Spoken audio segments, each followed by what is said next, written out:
Bueno, muy buenas tardes a todos. Les habla Lady García Álamo, actual secretaria general del grupo ICG de la Facultad de Ingeniería Civil, la Universidad Nacional Federico Villarreal. Hoy tendré el agrado de ser la mediadora entre ustedes y el ingeniero Inostroza Yucra. Bueno, en caso los participantes quieran hacer sus consultas, lo pueden hacer mediante la opción levantar la mano. Se les activará el audio, dirán sus nombres, de dónde nos están viendo y proseguirán con la pregunta. También decirles que estén muy atentos, se sorteará 5 medias becas y mediante un juego, una dinámica que hará el ingeniero en el transcurso de la conferencia. Bueno, en caso de las consultas y los comentarios no sean referentes al tema, se tomará la medida de retirarlos de la conferencia. Y bueno, dicho esto, le doy pase al director general, Oscar Somoza Minaya. Osquitar.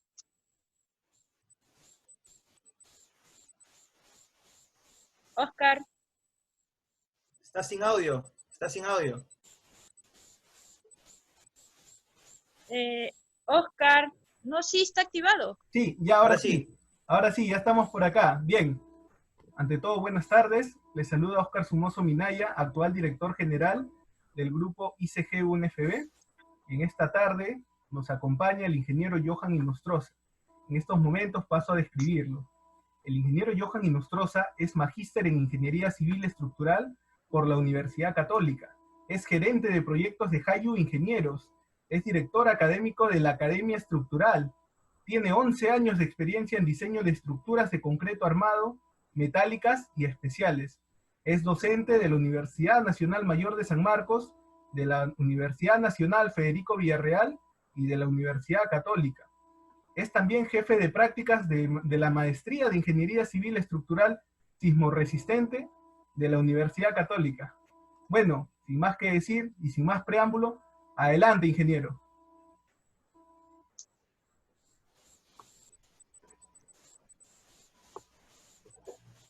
Hola, hola, ¿qué tal? Bueno, espero que puedan escucharme. Bueno, voy a presentarles el tema de, no sé si pueden ver mi pantalla, en todo caso voy a compartirlo. Por favor, ¿podrían activarme la opción de compartir la pantalla o podrían colocarme como co-host para que me sea más fácil hacer esto?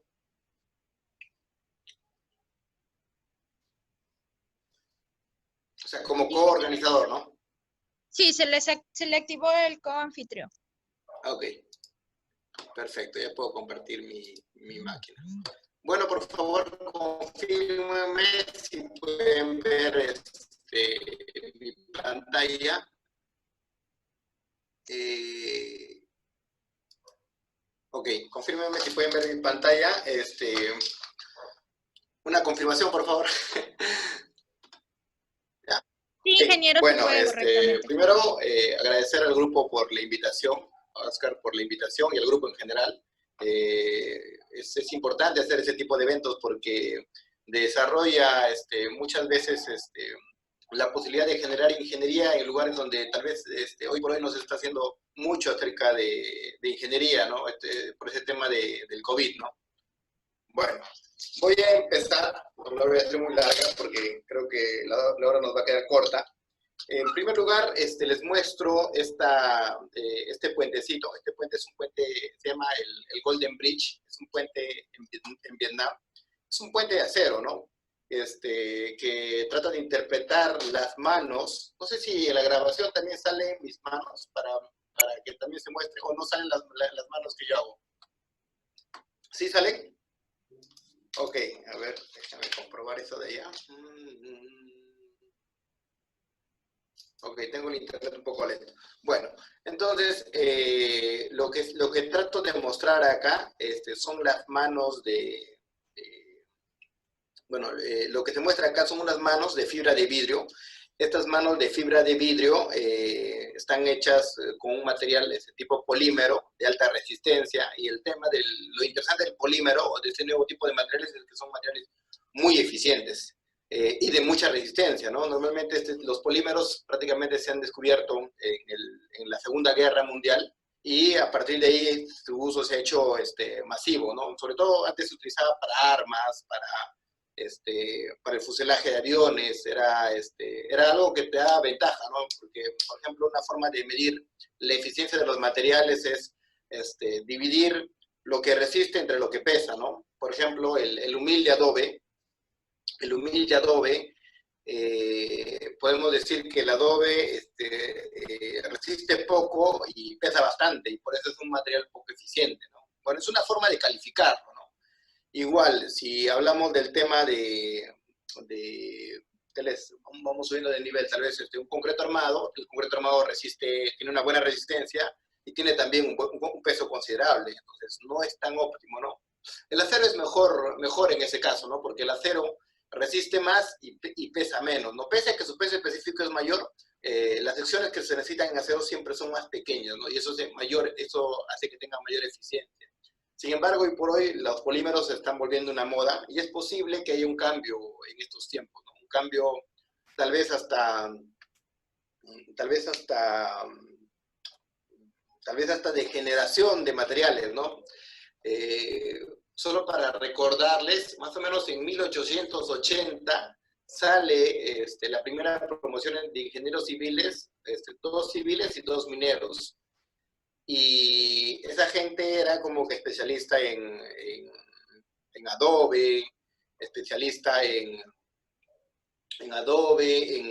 madera, en quincha. Sin embargo, todos esos conocimientos de alguna manera no han quedado perennes, ¿no? ¿Por qué? Porque entre 1910 y 1920 llegó un barquito el concreto, ¿no? Y el concreto vino, se empezaron a construir algunas edificaciones ahí por los 30, ¿no? Pero empezó a ganar fuerte prestigio gracias a los sismos, ¿no? Cuando había un sismo, las casitas de albañilería se caían, mientras que las de concreto resistían, y eso le dio bastante prestigio a este material. Entonces, gracias a ello, bueno, hoy por hoy, la mayoría de casas aquí en Lima, antes si ustedes ven fotos de 1920, todas eran de adobe. Ahora pueden tomar una foto acá y ven que hemos tenido un cambio generacional en materiales, ¿no? ¿Ustedes imaginan lo traumático que ha sido para esos pobres ingenieros de un momento a otro estar acostumbrados a usar adobe, a usar maderita, a usar ese tipo de materiales y de un momento a otro tener la necesidad de utilizar concreto armado? Bueno, eso mismo puede estar sucediendo con nosotros en estos tiempos, ¿no? Porque hoy por hoy los polímeros están teniendo mayor aceptación. Tienen sus pros y sus contras, pero, por ejemplo, algo por el cual tiene una ventaja grande es, debido al poco peso que tiene, acuérdense que la fuerza sísmica en un sismo, la fuerza sísmica es una fuerza inercial que está en función del peso de la edificación. ¿Qué significa? Que cuanto más gordita una edificación, más pesada una edificación, más fuerza sísmica se lleva, ¿no? Aproximadamente si un edificio pesa 100 kilos, por el costadito le va a dar unos 20 kilos a 25 kilos, ¿no? Un 25 a 20% del peso de la edificación se va como fuerza sísmica. Entonces, hay que estar muy atentos con este tipo de tecnologías y hay que estar muy atentos también con los aisladores de base, disipadores de energía. Tenemos que prestarle mucha atención porque tarde o temprano nos vamos a desfasar y eso va a ser, de alguna manera, va a ser una oportunidad grande para algunos, pero va a ser un terrible problema para muchos, ¿no? Muchos que se han quedado ahí en lo que fue. Bueno, ahora sí vamos con la estructura propiamente dicha. Bonito, ¿no? Este fue, por si acaso, el lugar más visitado en el 2018, ¿no? Me encanta, ¿no? La verdad es que no me gusta, hubiese preferido que las manos sean las que agarren totalmente la estructura, porque creo que sí se podría haber diseñado, pero acá escondidito, ¿se fijan? Hay unas columnitas de acero, ¿no? Columnitas de acero. Bueno, a mí no me gusta, tal vez es parte de la arquitectura, pero a mí no me gusta. Lo hubiese preferido con las manos, ¿no? No sé, como que me da esa sensación, wow, Dios. Pero hay que tener mucho ojo para ver esas columnitas, ¿sabes? Porque no se notan así de fácil. Bueno, la charla de hoy día la he dividido en historia. Vamos a ver algo de historia de las estructuras metálicas. Para eso vamos a empezar con el uso del hierro. Vamos a ver la antigua Grecia, la Edad Media, la Edad Moderna. Luego de ello vamos a ver un poquito de los procedimientos de diseño que hay. Luego vamos a ver propiamente el acero estructural. Y luego de ello les voy a enseñar cómo sacar factores de seguridad para terminar. Bueno, esa es la división del programa de hoy. Voy a empezar con historia de las estructuras metálicas. Entonces, una de las primeras edificaciones en utilizar estructuras metálicas ha sido la antigua Grecia, ¿no? En la antigua Grecia, ¿ustedes por qué creen? No sé si se acuerdan que 300 hombres se enfrentaron a no sé cuántos miles de hombres de Jerjes. ¿Se acuerdan de esa historia? Cuando los persas vinieron a atacar a los griegos, bueno, Leónidas, que estaba, esa es una historia que, bueno, está en la historia, ¿no? Es algo real, ¿no?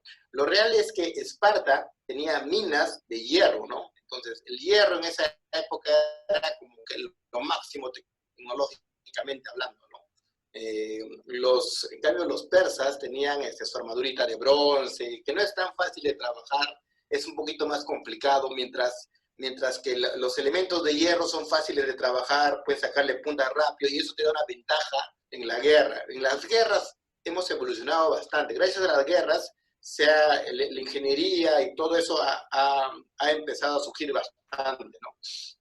Bueno, sus armas eran de hierro, ¿no? Y tenían minas de hierro, ¿no? Finalmente, ahora, ¿a qué va esto de acá, no? ¿A qué va esta explicación? Que pareciera que ingeniero, parece una clase de historia. Bueno, tiene que ver mucho con la ingeniería. Hoy por hoy hablamos de sistemas de protección moderna, entre paréntesis moderna, a los edificios que son aislados y la disipación de energía. ¿Qué es un edificio aislado? Para que me entiendan en palabras sanas. Imagínense que yo voy con mi bicicletita por ahí, y yo siempre voy a sentir los baches, ¿no? Yo tengo mi motito, te golpeas, o sea, con las simples piedras las sientes, ¿no? Pero imagínate que te vas en un carro grande, una Prado, o te vas tal vez en un bus, ¿no? Y te pronuncian, no vas a sentir esos baches.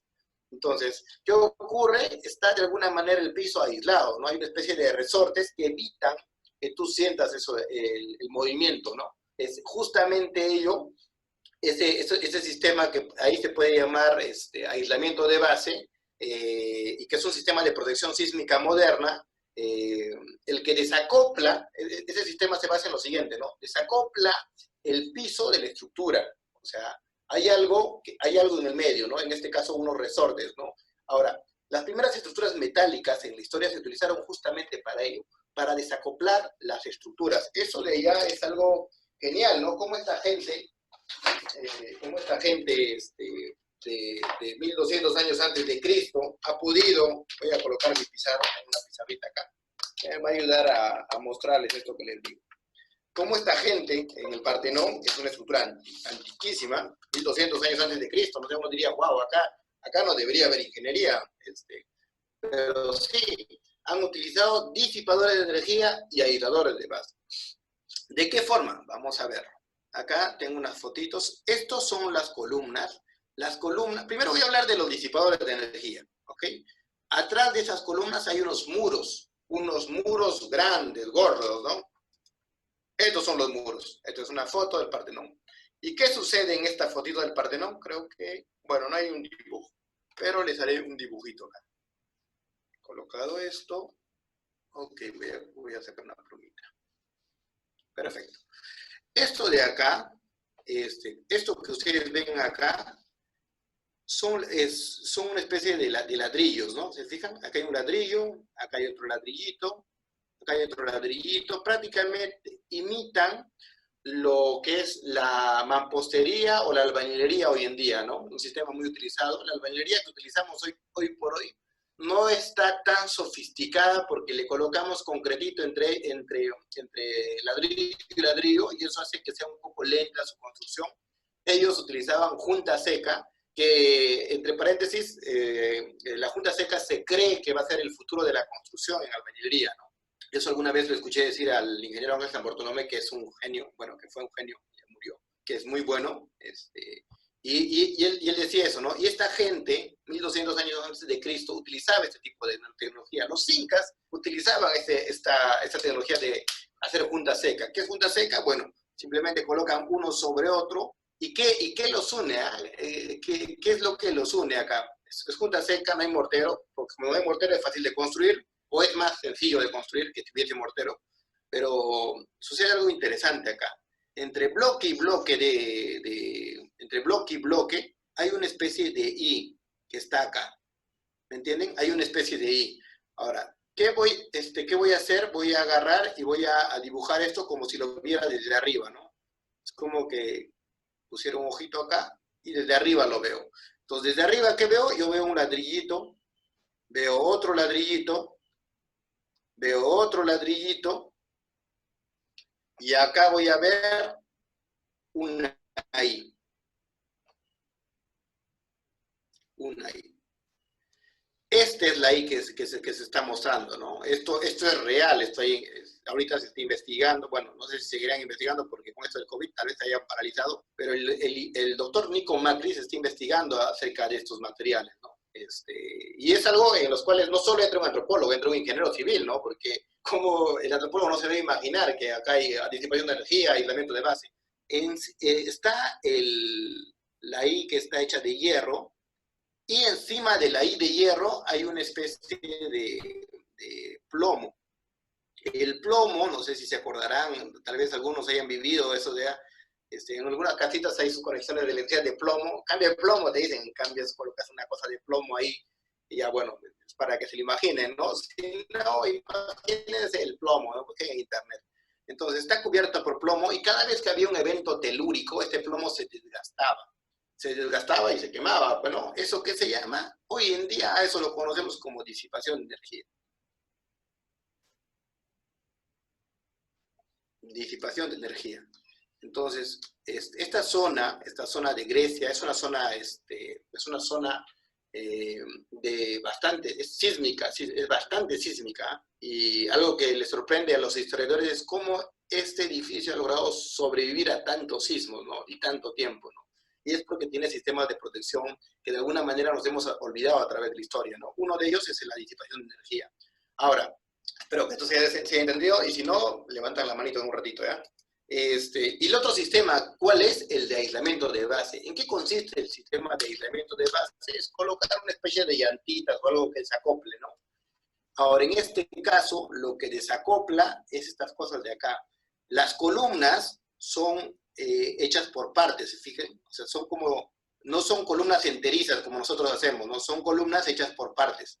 Entonces, estas columnas hechas por partes, en el centro, tienen un espacio acá, un huequito para acá, un huequito para acá, y en este huequito va esta madera. Acá, todo esto de acá, esta maderita, y esto va como un macho y una hembra, ¿no? Acá tienen esa conexión machimbrada, ¿no? Acá sale un pedacito y se introduce dentro de este pedazo de madera, y cuando hay un sismo, esto de acá llega a tambalear, ¿no? Una cosa sobre la otra, empieza a tambalear, pero no cae. Entonces, eso desacopla el piso de acá.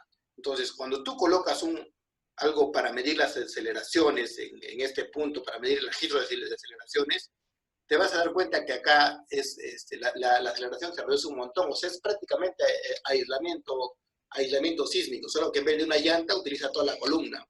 Entonces, ¿no? Yo me pregunto, ¿no? Y otra cosa interesante, ¿no? Esto es lo que ha encontrado, ¿no? Así se ha desgastado a través del tiempo, ¿no? ¿Por qué se ha desgastado? Porque se ha usado. En algún momento se ha movido eso de allá, y mientras se movía se desgastaba. ¿Y cuántas veces habrá soportado esos? 1200 años antes de Cristo, ¿no? Nosotros recién estamos con los sismos a partir de 1970, salieron las primeras normas sísmicas. O sea, 1200 más 1970, casi 2000 ya. O sea, casi 3200 años, esta gente ya conocía esto de acá, y esta gente se cuidaba para esto de acá. Y nosotros ahora lo vemos como que lo último que ha salido, ¿no? Eso me parece bien curioso a mí. Bueno, si quisiera saber si alguien tiene alguna duda en esta parte. ¿Alguna consulta? No, ingeniero, no, nadie ha levantado la mano. Si alguien tiene alguna consulta, por favor, hagan uso del botón levantar la mano.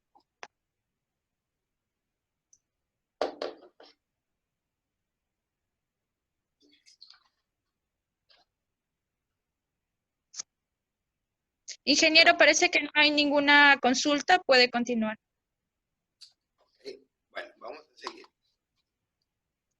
A veces cuando me dicen no hay ninguna consulta, yo imagino o todos han entendido o no han entendido nada, pero esperemos, voy a ser positivo, todos lo están entendiendo. Luego, el uso del hierro ha ido extendiéndose más y más. Se han utilizado, sobre todo en iglesias, ¿no? Para reforzar las iglesias, ¿no? Incluso hay fotografías de cómo dentro de los cimientos colocaban varillas de acero, ¿no? Estas fotografías no las he puesto acá, pero existe todo ese uso, ¿no? Que le han dado. Esto es de Francia, ¿no? Luego de ahí, no sé qué pasó con el hombre, creo que, no sé, imagino que se chancó la cabeza, ¿no? Y se olvidó todo lo del sismo, ¿no? O tal vez, a veces, tanto estar en guerrita, Roma, Grecia, como que borraban toda la cultura, ¿no? Toda la cultura, toda la ingeniería que se había desarrollado y empezaban desde cero, ¿no? Porque, miren, en 1976 empezaron a hacer construcciones, fíjense, de hierro. Fíjense, esto de acá es un puntal. Fíjense esta fotito de esta cámara comunal de Londres, cómo utilizaban los puntales. Esto de acá no aguanta ni un sismo. Esto pasa cualquier cosa y lo va a tumbar, ¿no? O sea, ocurre un sismo acá y esto de acá se va a caer sí o sí. Entonces, hay que tener muy en cuenta que cómo esta gente, de años, tal vez más de años atrás, tenía claro que había un sismo y que se tenía que cuidar, y cómo en 1706 de alguna manera la gente ha olvidado eso de ahí, ¿no? O sea, eso me parece algo muy curioso, ¿no? Algo digno de, no sé, de estudiarlo tal vez, ¿no? ¿En qué momento la gente se empezó a olvidar, ¿no? Me parece curioso esa parte. Bueno, siguiendo con este tema, las estructuras metálicas han empezado a avanzar. Por ejemplo, acá al lado izquierdo tengo el primer puente de hierro fundido, ¿no? Esto fue construido en 1779 y tiene una luz de 31 metros, ¿no? 31 metros de luz mayor y toda la longitud de 60 metros. ¿Ok? A la derecha tengo el puente Balta, que es el primer puente de estructura metálica, que en este caso es de hierro, que se construyó acá en el país. Acá dos cosas curiosas. Una, que teníamos ya llevando un atraso, ¿no? Fíjense, esto se construyó en 1779 y casi 90 años después, casi 100 años, se construyó esta de acá, el de hierro fundido. Entonces, en ese sentido, al menos en estos temas de ingeniería, tal vez por culpa de los españoles, creo, no sé, algo de eso nos habrá perjudicado, porque estábamos bien, ¿eh? Porque los primeros puentes, por ejemplo, hay un puente que hacían los incas de 500 metros, o sea, esos puentes ya eran unos puentes de una especie de hilos, no me acuerdo ahora el nombre, pero eran ya puentes aventajados, ¿no? Y de un momento regresamos a esto de acá, ¿no? Bueno, igual hay un atraso entre lo que hacemos acá en Perú y lo que se hace en el mundo. Y hay un atraso no solamente en el tiempo, hay un atraso en la luz. Mira, esta luz es de 13 metros y esta luz es de 31 metros, ¿no? O sea, 100 años antes y de 31 metros. Eso significa que algo raro estamos haciendo, ¿no? Para los que no se acuerdan, esto de acá, este puente Balta, queda en el centro de Lima, ¿no? Queda donde venden libros así pirateados. Ahí queda donde está el Amazonas, ¿no? El Amazonas se llama esa zona. Les recomiendo que lo visiten, ¿no? Bueno, luego de ahí empezaron a haber invenciones interesantes. Una invención interesante fue la del doble T, ¿no? En el siglo XIX se inventa el perfil doble T de hierro, ¿no? Bueno, estos perfiles doble T son muy eficientes. Cuando tú vas a hacer una estructura flexión, no hay nadie que le pueda ganar a la doble T. Si vas a hacer una estructura sísmica, creo que ahí sí podrías utilizar un tubo. Pero para todo lo demás, bueno, cuando es chiquito, ¿no? Pero cuando es un edificio grande, de 50 pisos, caballero, tenémosla ahí, porque la I es muy eficiente. Incluso los puentes grandes, bueno, grandes entre paréntesis, ¿no? Para nosotros puentes grandes son 100 metros, ¿sí? Pero en el mundo ya hacen puentes de 2000 metros, 1800 metros, o sea, ya hay puentes grandes, ¿no? En cambio, bueno, para nosotros, siempre hay que hablar de cantidades, porque, bueno, mucho, poco, eso es cualquier cosa, ¿no? Pero un apóstrofe ahí, un consejito. Cuando hagan algo, como ingenieros siempre tienen que hablar de cantidades, ¿no? No pueden decir, está haciendo mucho calor. No. La temperatura es 25 grados centígrados. Tiene que ser algo objetivo. Es así como pueden enfrentar sus reuniones, sus debates, porque si tú dices algo, es bueno, es malo, eso no dice nada. Eso te lo van a refutar y te lo van a voltear como sea, ¿no? Entonces, tú tienes que utilizar siempre que debatas cosas irrefutables, cantidades, números.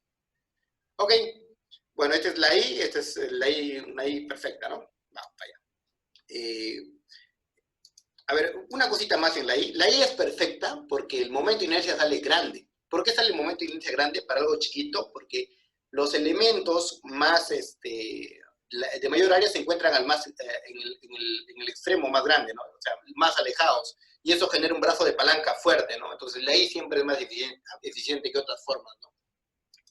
Bueno, luego de ahí se ha mejorado un poquito tal vez la construcción. Este es el primer puente de hierro forjado. Para los que no se acuerdan qué es hierro forjado, supongo que habrán visto películas. Bueno, en las películas usan espadas, y en las espadas como que hay un orfebre, un herrero que les da de golpes. Le da de golpes y eso es una especie de soldadura, ¿no? Es una de las primeras soldaduras que se hizo en la historia, fue gracias a esos herreros que chancaban las espadas y las unían así a puro golpe, ¿no? A lo macho, antigua. Entonces, así se construyó el primer puente de hierro forjado, ¿no? Esto fue el puente Britannia en el Reino Unido. Vamos a ver más. Este es el puente colgante Menai, estrecho, con una longitud de 417 metros y un vano de 176. Ahora, acá hay algo interesante. Antes que los puentes colgantes, las estructuras eran llevadas por colgantes, pero era netamente para lo que es tuberías, ¿no? Tuberías. Entonces, a un ingeniero se le ocurrió que podría aplicarse en puentes. Y lo aplicó en puentes y, bueno, fue un éxito, ¿no? Fue un exitazo. El único problema que tenían era cómo llevar desde este punto hasta el otro punto el hilo, ¿no? El hilo, el tensor, cómo hacer eso, ¿no? A alguien se le ocurrió hacer un concurso de cometas.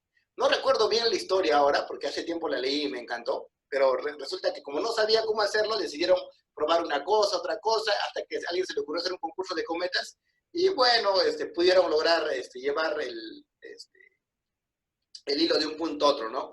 Y esto se ha ido mejorando y ahora ya construimos falsas columnas o algunos puntos de apoyo, ya poco a poco así la ingeniería ha ido mejorando, ¿no? Ok, este es el primer puente, este es el puente Menai, ¿no? Este es el primer puente colgante construido en Perú, es el ex Billinghurst, que está en Madre de Dios, tiene 320 metros de luz, bonito, ¿no? Luego, vamos mejorando y nos vamos al acero, ¿no? Este es un puente de acero. Este puente de acero es algo muy especial, muy especial. Y este es el puente de acero de Perú, ¿no? Que también es especial, pero como que me gusta mucho su historia, ¿no? El puente ITS. Tiene una historia muy bonita, ¿ya?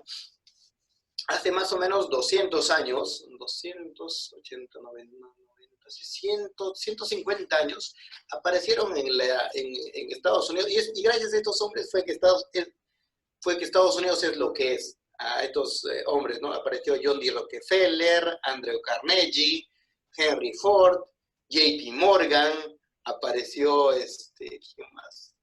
No, que los cuatro nomás. Ahí Vanderbilt. Entonces, estos 5 tipos ayudaron a que la economía de Estados Unidos crezca así exponencialmente, ¿no? Uno de estos tipos, que es Andrew Carnegie, era colaborador del que hacía, del que se ocupaba de los trenes, ¿no? Entonces, a él, una de las cosas que se le había encomendado era hacer este puente, el puente San Luis. Ese puente era lo más grande que se iba a hacer en ese entonces, y no contaban con la tecnología y no contaban con los materiales necesarios para poder hacer eso, ni con la plata necesaria tampoco, porque se hizo a base de pura inversión, ¿no? Entonces, ¿cómo hicieron esto de acá? Lo primero, construyeron, llamaron al ingeniero, que reunía dos requisitos, ¿sabes? Eso me pareció bien curioso eso de acá. Uno, adivinen qué requisitos, ¿no? Contrataron al ingeniero más barato. El ingeniero más barato, según según lo que cuenta, ¿eso dónde lo escuché? Ah, ya, eso se dijo en la National Geographic cuando se hacía una biografía justo de Andrew Carnegie, que Andrew Carnegie contrató al ingeniero Itz, que era el más barato y era el más, ¿cómo se llama? Audaz, valiente, no me acuerdo. Alguien que atrevido a hacer cosas nuevas, atrevido, innovador. Al más innovador le vamos a llamar bonito, ¿ya? Al más innovador y al más barato, ¿no? Eso me pareció bien curioso, ¿no? Porque era un puente muy caro. Entonces hicieron este puente de acá, y resulta que este puente no podía aguantar la luz que tenía con ningún material. Entonces, en ese entonces, el material, el ingeniero Itz, lleva el nombre por el nombre del ingeniero, el ingeniero Itz dijo, ¿no? Este puente es imposible de hacer, tendría que hacer de acero para que pueda aguantar, ¿no? Y esa frase se le quedó a Andrea Carnegie, que era el hombre más rico, bueno, que iba a ser el hombre más rico, ¿no? Porque luego les cuento esa parte de historia. Entonces, Andrea Carnegie dijo lo siguiente, ¿no? Bueno, entonces, que sea de acero. Y entonces, así es como hicieron el primer puente de acero, ¿no? Y este primer puente de acero era como un nuevo material, ¿no? Es como decir, ahorita estamos manejando concreto y llega, no sé, la fibra no sé, de vidrio. Vamos a hacer un puente de vidrio. Entonces, la gente siempre tiene su miedo. La gente siempre tiene miedo. Es parte de la vida, ¿no? El temer. Entonces, acá, bueno, no querían usarlo. Pero en esas épocas, en 1874, había la costumbre de creer que un elefante jamás iba a pasar por algo inestable, ¿no? Es algo inestable, ¿no? Es como que la creencia que tenemos ahora, bueno, que teníamos hasta hace poco y seguimos teniendo, ¿no? Eso de que la mula jamás iría por un lugar inestable, ¿no? Y por ahí hacemos nuestra carretera. Bueno, se platicaba antes, ¿no? No sé cómo estará en ese tema de carreteras, pero yo veía que al menos en provincias era así, ¿no? O sea, donde iba la mula, como que por ahí es el camino. Eso es curioso, ¿no? Bueno, hoy por hoy está la topografía y todo eso, pero antes se hacía así, ¿no? Es más, cuando yo tuve la oportunidad de alguna vez estar metido en ese mundo de carreteras, que fue así como que veloz nada más, yo veía en provincias, sobre todo en Ayacucho, vi que un ingeniero todavía, bueno, al menos con el que yo estaba relacionado, creía en eso, ¿no? Entonces, hay costumbres que todavía se siguen creyendo, ¿no? Bueno, no sé cuán cierto será, tal vez tenga algo de realidad, sería interesante que alguien lo estudie. Bueno, lo que hicieron acá para esta costumbre fue, llevaron un elefante acá. Entonces, la gente vio que el elefante estaba cruzando, entonces luego todos cruzaron junto al elefante. Bueno, este elefante está medio feo, más gordo es, pero bueno, es el elefantito, ¿no? Que pasó junto al grupo de personas, ¿no? Entonces, esto demostró que esto era seguro y desde esa vez, este señor Andrea Carnegie, se volvió el rey del acero, ¿no? Casi todos los edificios lo hicieron con su acero de él y se volvió el hombre más rico en ese entonces, ¿no? Bueno, luego de ello vino bueno, esto de acá es el Puente del Ejército, que está en Lima, en 1936, y una longitud de 105 metros, ¿no? Ok, bueno, con acero se pueden hacer muchas cosas interesantes, ¿no? Por ejemplo, una estructura interesante a mí me parece el Mare Nostrum, ¿no? ¿Qué de especial tiene? El Mare Nostrum no es así, ¿no? No es así como esto de acá. Puedes lograr volados grandes, volados de 25, 30 metros, tranquilamente, pero este de acá, el Mare Nostrum, es fácil. ¿Por qué es fácil? Porque el volado es así, es más sencillo, ¿no? A mí me gusta más este sistema de acá, que alguna vez lo hemos usado, ¿no? Donde tú lanzas volados de 3 metros de altura, o sea, prácticamente de un piso de altura, que cubre 25 metros de altura. Esto no se puede lograr con concreto, esto no se puede lograr ni con concreto, ni con postensado, así me digan lo que es imposible, porque pesa mucho, y con acero sí se puede lograr. Entonces, para volados grandes, bueno, el acero ayuda bastante, ¿no? Y esto de acá es de alguna manera más barato que este de acá, ¿no? Y esto de acá, este sistema se ha utilizado, ¿no? Se usa, he visto en un edificio en Brasil, aquí en Perú también. Aquí en Perú está, así con este sistema, está el Shamrock, el polo, que he tenido la fortuna yo de participar en el diseño de este edificio en el 2011, pero es así, es un volado así de 25 metros, de 20 metros. Entonces ustedes tal vez no se lo están imaginando, ¿no? ¿Qué está pasando allá en la locura ahí? Esto de acá, lo que está en el intermedio, son los pisos. ¿Me entienden? Y acá está la perronita, ¿ve? Acá está la perronita y acá hay sus puertitas. Pues, ya el arquitecto, ya verá cómo lo ha arreglado, pero esa mañosería del arquitecto tiene que pagarse caro, ¿no? Entonces ya lo ordenan de acuerdo Porque es como una locura eso de acá, ¿no? O sea, parece loco, ¿no? Pero es muy interesante y se ve bonito, ¿no? Se ve bonito. Entonces, mezclar esas cosas como la belleza, mezclar cosas como la belleza, ayuda bastante porque ya te da otra visión, ¿no? Te da otra visión. El hecho de hacer algo bonito es muy importante, ¿no? Muy importante, porque atrae turismo, ¿no? O sea, ¿ustedes qué creen? ¿Ustedes creen que la gente alquilaría ese lugar por dos razones, y a cualquier precio, ¿no? Iría por cualquier precio también a visitar eso de acá. ¿Por qué? Porque es interesante, es nuevo, a la gente le gusta lo novedoso. ¿Por qué creen que acá en Perú hay algo así como que un concurso o una competencia por tener el edificio más alto? Porque eso es un símbolo de poder. Yo tengo el edificio más alto, yo soy muy poderoso, entonces puedes confiar en mí, soy un gran banco, ¿me entienden? Entonces, eso es un símbolo de poder, ¿no?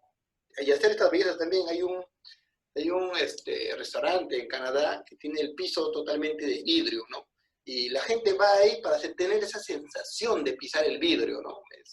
Está muy... También hay creo que un edificio que tiene esa misma forma, pero hay un restaurante que sí tiene esa forma, la cual sí puedo dar fe, y que tiene el piso de vidrio y la gente va a sentir esa sensación, le gusta sentir esa sensación. Bueno, para que más o menos se lo imaginen, estos tijerales, que son las armaduras que están viendo acá, que son estas cositas de acá, estos tijerales tienen, las losas están apoyándose así, pues, ¿no? Pero que lo hayan entendido, ¿no? Si no, bueno, si no, poco a poco entenderán, repetirán el video. Esto de acá es una de las fallas comunes. Por ejemplo, esta falla se ocurrió en el edificio Pino Suárez, en el sismo del 85. Este edificio era un edificio de 21 pisos y un sótano, más o menos 22 pisos, 23 pisos, ¿no? No medio sótano, 23 pisos. ¿Y qué pasó? Lo que pasa es que esto lo hizo un ingeniero muy trome, muy trome. De esos que lo invitan así como que dar charlas así a nivel mundial. Creo que vino a Perú para dar unas charlas. Ya falleció, no está vivo. Pero lo curioso de él es que él agarró y soldó las estructuras metálicas, la columna acá, acá y acá.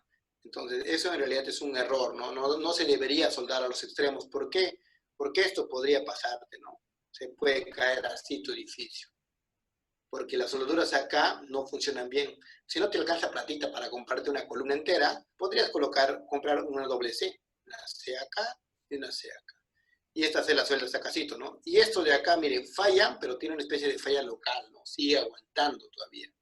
Y fíjense, acá ha fluido ya el elemento. Si se fijan, acá hay una fluencia del elemento, pero sigue de pie. Y eso es muy importante, porque si así se hubiese comportado el edificio, solamente hubiesen tenido que repararlo y no hubiesen tenido que lamentar las muertes que ha habido, ¿no?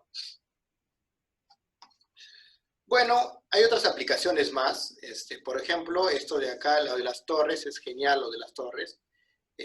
¿Por qué? Porque muchas veces el ingeniero mecánico no puede colocarle sismo, ¿no? La realidad es que el ingeniero mecánico, o sea, sabrá de acero, también estudia el acero, pero no tiene idea del tema sísmico. Entonces, para nosotros, los civiles, es un gran negocio eso, porque ya que no tiene claro la idea del sismo, nosotros colocamos sismo en nuestras estructuras metálicas y eso nos da bastante ventaja frente a otras personas que no pueden hacer eso de allá, ¿ok? Bueno, se ha utilizado para construcción de edificios. Aquí en Perú no es muy común, es común en Ecuador, en Estados Unidos sí es común en centros comerciales. ¿Por qué? Porque al centro comercial le interesa, ¿sabes qué? Yo gano platita cuando yo termino de construir. Mientras no termine de construir, no gano platita. Por lo tanto, lo que hago es lo siguiente, ¿no? Trato de construir rápido. Y la forma más rápida de construir, o una de las formas más rápidas de construir, es con estructuras metálicas, ¿no? Porque ya es un prefabricado. Simplemente perlas, sueltas, y ya está todo hecho, ¿no? O sea, lo que te debería tardar un par de meses, se puede hacer en una semana, un par de semanas, dependiendo del tipo de ingenieros que tienes, ¿no? O cómo está la situación, ¿no? Bueno, entonces, en los centros comerciales, las estructuras mineras, ellos te van a pedir sí o sí que lo hagas rápido. En nuestro caso, no evaluamos tanto el costo, ese costo casi de tenerlo ya para usar, sino que evaluamos más el costo temporal, ¿no? ¿Y cuánto me va a costar la construcción? Ah, no, mejor concreto. No, muy caro, mejor a la albañilería, ¿no? O sea, en los rangos, vamos primero con adobe, luego va albañilería, luego va subiendo, ¿no? Concreto, así. Ok. También nosotros podemos meternos a esto, a los temas del tanque, ¿no? Porque es soldadura, acá hay una masa más invectiva, una masa impulsiva. Entonces, hay como dos masas acá, ¿no? Las masas de agua se modelan como dos masas y según eso escogemos un R también, ¿no? También es sencillo y podemos manejarlo y estar dentro de nuestro rango, ¿no? Sin embargo, acá en Perú al menos el acero es el patito feo, la verdad, ¿no? O sea, casi mucho no se estudia este material y eso en realidad es rentable para ingenieros como yo que se dedican a este tema, ¿no? Pero en realidad me parece una desventaja para mucha gente que podría encontrar este nicho, ¿no? O sea, hoy por hoy tengo regular cantidad de trabajo, hasta me da el lujo de rechazar todavía, ¿no? Pero eso porque estoy en tiempo de gloria, pero creo que debería más gente meterse en esto concreto, y el mercado se llena y luego están que buscan en otros lados, ¿no? Entonces, ustedes siempre, una recomendación, tienen que aprender cosas que otros no saben, ¿no? Es bien importante. Por ejemplo, hoy en día está en boga el aislamiento de base, es obligatorio para hospitales. Juren que todos los que saben aislamiento de base se están llenando de trabajo. Bueno, no sé, hasta antes del COVID, ¿no? Hasta antes del COVID se estaba llenando de trabajo, ahora no sé cómo está.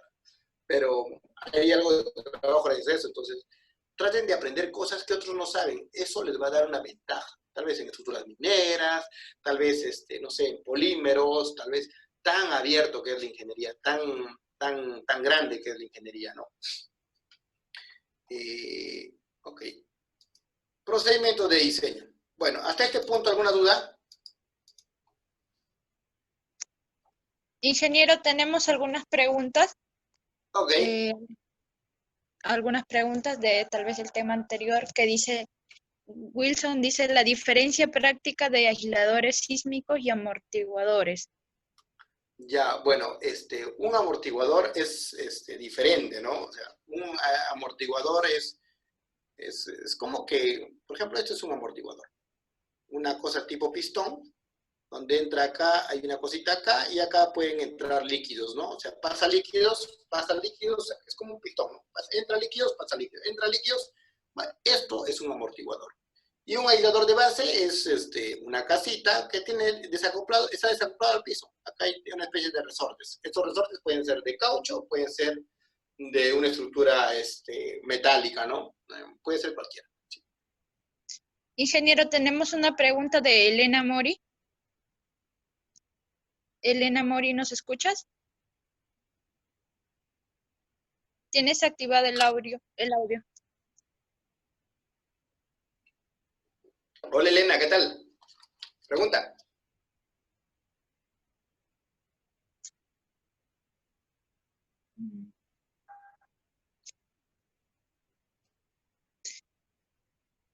Elena, ¿puedes escucharnos? Normal, te activé el audio, puedes hacer tu consulta. Cri, cri, cri, cri, cri, cri, cri. Así dicen los grillos cuando no hay sonido. Tenemos otra pregunta, Adrián. Sí, bueno, Okay, buenas tardes. Hola Adrián, ¿cómo estás? ¿De dónde eres? ¿Qué tal? Buenas tardes, desde aquí de Guerrero, Acapulco. Acapulco, México, el Chavo. México, exactamente, así es. Oye, una pregunta, estoy viendo el temario, todo lo que estás explicando de las estructuras de acero. ¿Hablarás de lo que llamamos estructuras sismoresistentes o qué son las sismoresistentes? ¿Qué son las sismoresistentes? Ajá, las sismoresistentes, las estructuras. No, en realidad para estructuras de acero, para las de naves industriales no es tan importante el tema del diseño sísmico, ¿eh? En edificios sí es importante. Tal vez ahí me voy a detener ahorita a explicar algo, pero justamente por el peso, ¿no? El peso que hay, por ejemplo, en las naves industriales, que son lo que acá en Perú se utiliza más, que son de un pisito, ¿no? Imagínate, soy un joven emprendedor, joven provinciano, quiero hacer mi canchita de fútbol, ¿no? Y tengo que cubrir esa luz, esa estructura metálica llega a pesar 30 kilos por metro cuadrado, 25 kilos por metro cuadrado, y comparado con el concreto puede llegar a pesar 750 kilos por metro cuadrado a 1 tonelada por metro cuadrado. Te vas a dar cuenta que hay bastante diferencia. Además, solo la losa de albañil, la losa aligerada, La losa aligerada, acá utilizamos en Perú una losa aligerada, ¿no?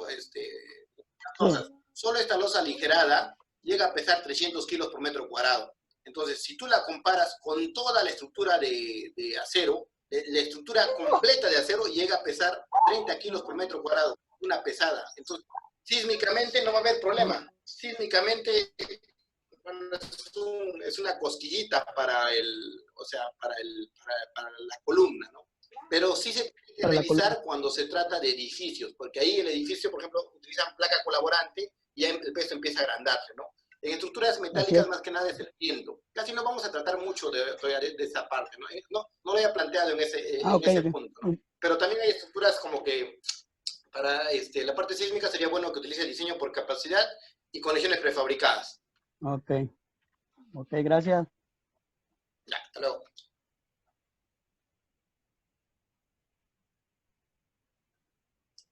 Hola, ¿algo más? Nada más, ¿no? Sí, ingeniero. ¿Qué tal? Buenas. Wilman Trujillo quiere hacer una pregunta. ¿Qué tal? Buenas tardes.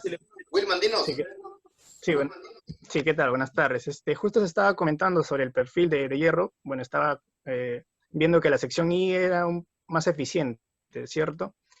Estaba viendo hoy en día que, por ejemplo, ¿no? En Caquetá, los puentes que se están haciéndose con las secciones trapezoidales. Bueno, a lo que sé más o menos a referencia es porque el centro inercial está más alejado a los extremos, ¿no? Y como que es un poco más eficiente. No sé si me podría dar un poco más de alcance con respecto a la sección trapezoidal que se está utilizando hoy en día, innovando en el país, ¿no? Esas secciones trapezoidales son de concreto, ¿no? No son de concreto. ¿Son de acero? La verdad que no sé a qué te refieres. Tendría que ver una fotito de eso. En todo caso...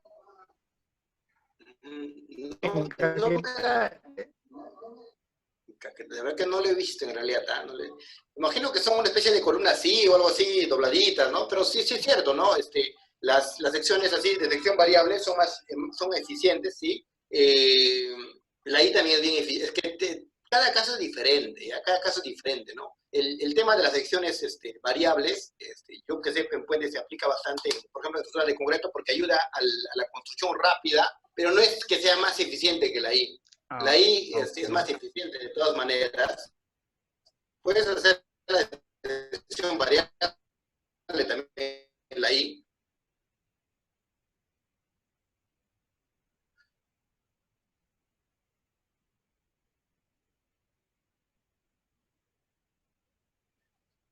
Pero tienes que ilustrar en X, ¿no?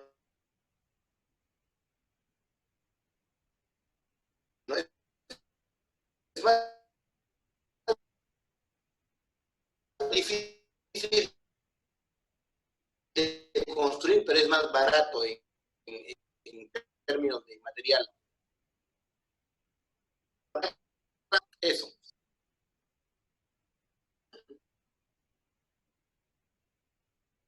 Ok. Gracias.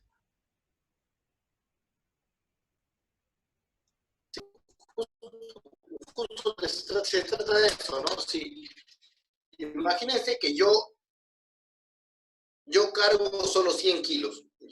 Está bien, cargo 100 kilos de pesas. Pero me quieren colocar un factor de 50 kilos. Es así como se hacía antes. Hasta ahora se sigue haciendo en acero, pero ya se está un poquito como que cortando. Se hacía antes en acero y en concreto. Hoy por hoy ya no hacemos eso en concreto, y en acero ya está pasando, es como que el que ya está pasando de moda, ¿no? Ya poco a poco nuestros ingenieros más antiguos lo hacen, pero eso de acá se va a ir dejando. ¿Ya? Entonces, la nueva tendencia es hacerlo como el LRFD, que ya sí todos lo conocen, ¿no? Hay un intermedio que es el LFD, que es otro, pero ya mejor me voy con el mero, ¿no? Con el que nos hemos quedado finalmente. El LRFD, que es simplemente, le pongo un phi según cada estructura, ¿no? A cada resistencia le pongo, por ejemplo, a la flexión lo castigo por un phi.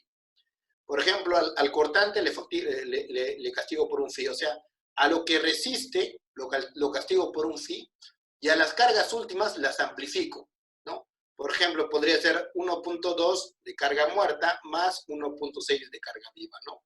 Entonces, amplifico las cargas y disminuyo las resistencias. De eso se trata, ¿no? Como se van a dar cuenta, este phi, por ejemplo, para momento sería 0.9. Normalmente las resistencias son, o sea, lo que le quitas a la resistencia es menos que lo que le amplificas. Eso se debe a que las cargas son más variables, ¿no? Porque, por ejemplo, cuando tú hablas de concreto 210, ¿ya? Concreto 210, yo he hecho un montón de diamantinas. Acá tengo un montón de diamantinas. Déjame un segundo.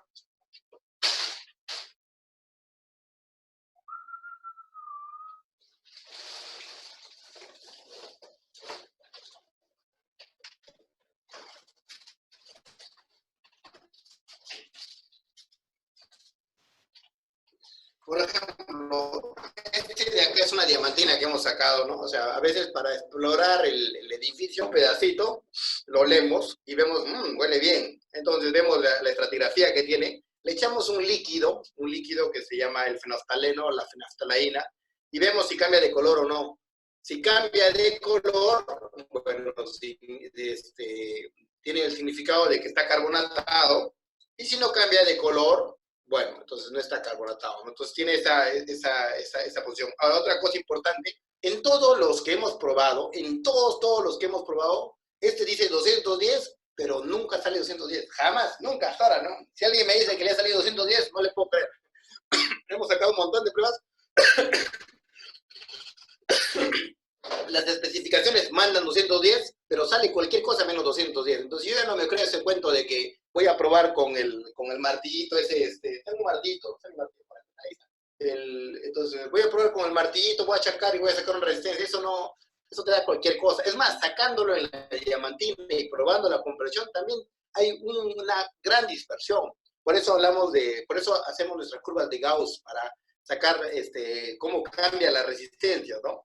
Entonces, es muy variable las cosas que hacemos, ¿no? Siempre hacemos cosas aproximadas, tratando de llegar a aprender de los errores, ¿no? Aprender de los errores. Es la mejor forma, creo yo, ¿no? Aprender de los errores de otro mejor, ¿no? Ver cómo se ha caído este edificio. Ay, ya, así no debo hacer. Entonces, es importante eso de allá. A ver, ¿qué más? Bueno, habría pasado este tema. Reglamentos nacionales, tenemos el reglamento de la E090, que ya está a punto de publicarse, el del 2018, sin embargo, por temas burocráticos aún no se publica, esperemos que lo publique próximamente. Este reglamento de la E090 que va a salir está en base a la ICC 2010, ya salió el 2016, estamos atrasados ya, y recién va a salir esta norma. Bueno, así es la vida, ¿no? La norma de la IC es para laminados en frío. ¿Qué son los laminados en frío? Son estructuras muy eficientes, metálicas, y antes han sido laminadas en calientes, que pasan por un hueco, luego pasan por otro hueco, luego pasan por otro hueco, y bajan tanto su tamaño que se hacen tan delgaditos y se hacen muy resistentes. Así son los de la IC. Y, bueno, tiene otra forma de diseñarse, que no se enseña mucho en el país, la verdad. No se enseña ni se usa tampoco en el país. Tengo entendido que en Bolivia sí se usa, pero acá no es común hacer IC, pero es muy eficiente. Y tenemos este de acá, que es el manual de la ICC, ¿no? Ese sí lo utilizamos bastante. Se lo presento porque seguramente algunos recién están empezando en este mundo de las estructuras y sería bueno que exploren estos libros, ¿no? Bueno, vamos a ver algo de carga de diseño. Existen carga muerta, carga viva, carga viva en azoteas, carga de viento, carga de nieve. Ahora ustedes dirán, pero acá dice S y acá dice nieve. ¿Qué ocurre? Acuérdense de Jon Snow, ¿no? De Juego de Tronos. Jon Snow es nieve. Snow, entonces de ahí ya nieve, Snow. Wind, viento. L, libre, es de carga viva. Death es de muerta. Con todo este en inglés nada más.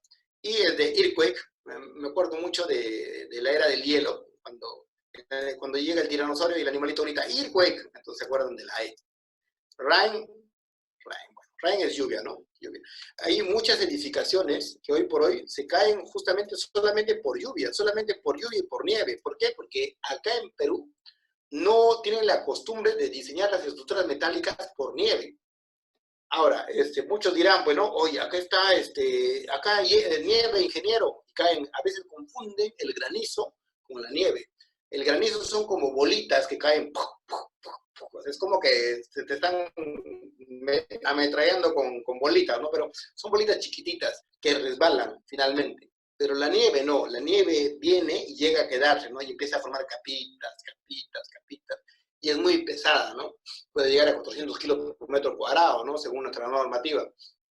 Hay que tener mucho cuidado con eso, ¿no? Y hay muchos edificios que se han caído, naves industriales que se han caído porque no le han hecho su diseño para ese tipo de cargas, ¿no? Y hay lugares que tenemos que nievan aquí en Perú, ¿no?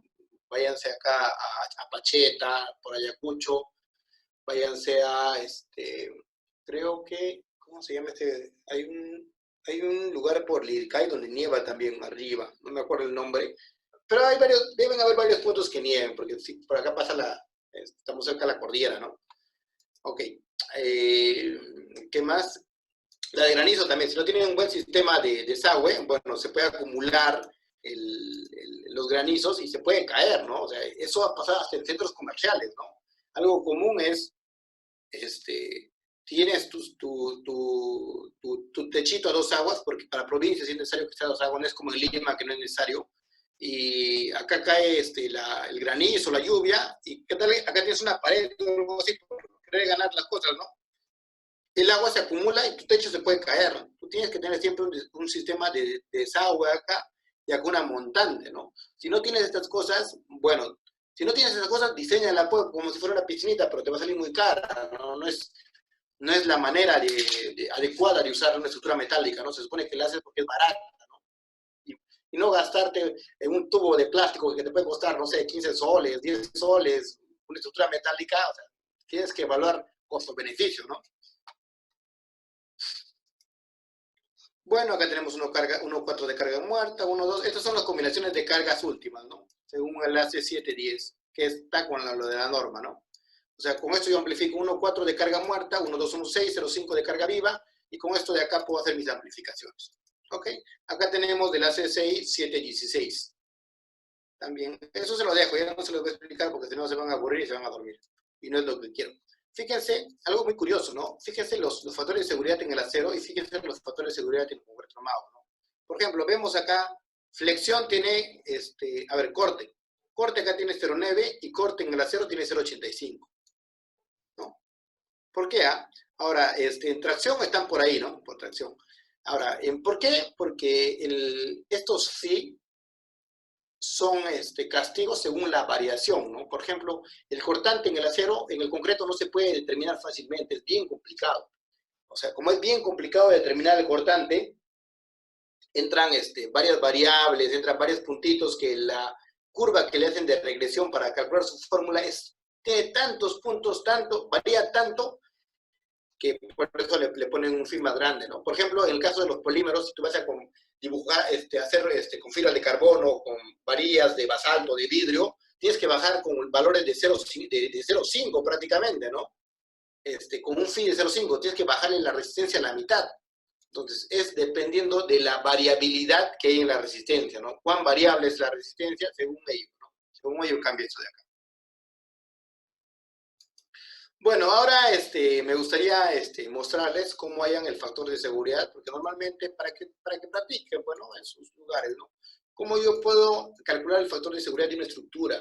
En Resist han aprendido rápidamente, ¿no? La resistencia entre la carga que tiene, eso es más o menos el factor de seguridad que puede tener, ¿no?